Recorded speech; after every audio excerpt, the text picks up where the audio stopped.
आपला उत्तम असा वडापाव तयार झालेला आहे। तर हा आवाज आहे माझ्या मुलीचा, तिलाही बोलण्याची इच्छा झाली। आज मुलींना वडापाव खाण्याची इच्छा झाली म्हणून म्हटलं बाहेर खाण्यापेक्षा घरीच तयार। इथे मी 3 मोठे बटाटे उकडून घेतलेले आहेत, ते मी कुस्करून घेणार आहे।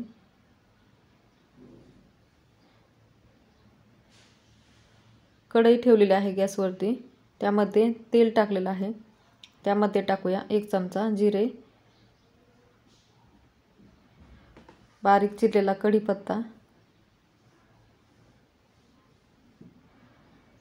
हिरवी मिरची, आलं लसूण पेस्ट 2 चमचे,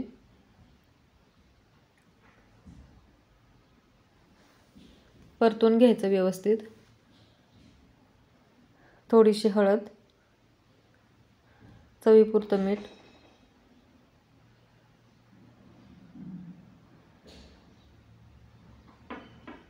थोडीशी कसुरी मेथी मी कुस्करून टाकली आहे, बारीक चिरलेली कोथिंबीर। आता यामध्ये आपण बटाटा घालूया।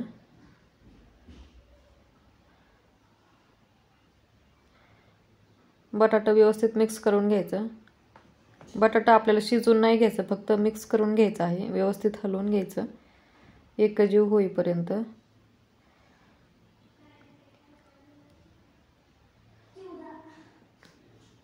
आता हे मी ताटात काढून घेणार आहे।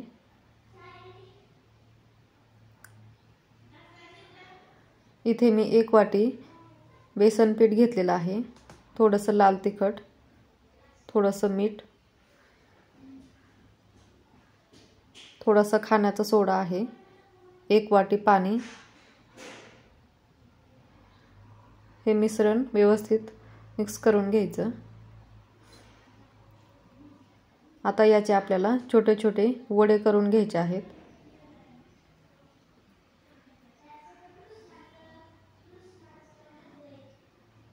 तुम्हाला हवे तशा आकारानुसार तुम्ही हे करू शकता। इथे आपले सर्व वडे तयार करून झालेले आहेत। आता हे वडे आपण या बेसन पिठामध्ये बुडवून घेऊया। कढईमध्ये तेल गरम झालेलं आहे, त्यामध्ये सोडून घेऊया।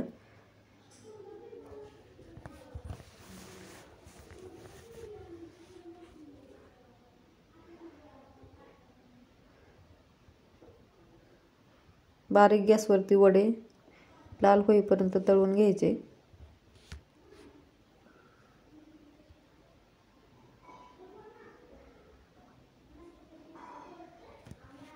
इथे आपले वडे तळलेले आहेत, आता हे मी काढून घेते।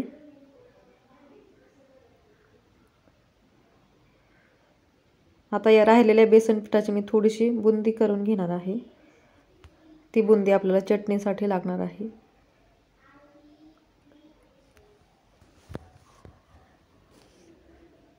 इथे मी बारीक किसलेलं खोबरं घेतलेलं आहे, सुकं, व्यवस्थित भाजून घ्यायचं लाल होईपर्यंत।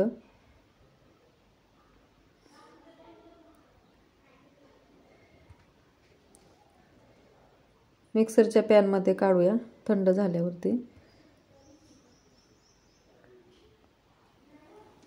लसणाच्या पाकळ्या 5-6, थोडीशी चटणी, चवीनुसार मीठ आणि ही बुंदी टाकूया त्यामध्ये। आता हे मिक्सरला फिरवून घेऊया। पहा, इथे आपली लसणाची चटणी तयार झालेली आहे। आता आपण पुदिन्याची चटणी किंवा मिंट चटणी असे म्हणतात तिला, करून घेऊया। पुदिना आहे, कोथिंबीर, 2 मिरच्या, लसूण आणि थोडंसं आलं आहे, 2 ते 3 चमचे दही टाकलेलं आहे मी, चवीनुसार मीठ, थोडासा कढीपत्ता। आता हे आपण मिक्सरला फिरवून घेऊया। पहा, इथे आपली पुदिना चटणी एकदम मस्तपैकी तयार झालेली आहे।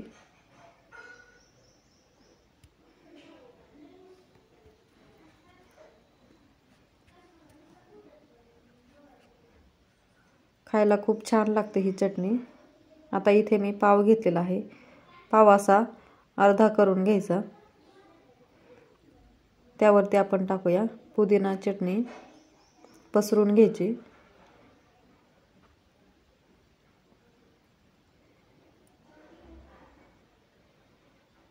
त्यावरती टाकूया आता आपण लसूण चटणी. लसूण चटणी खायला खूप छान लागते. अशी सुद्धा तुम्ही चपातीसोबत खाऊ शकता.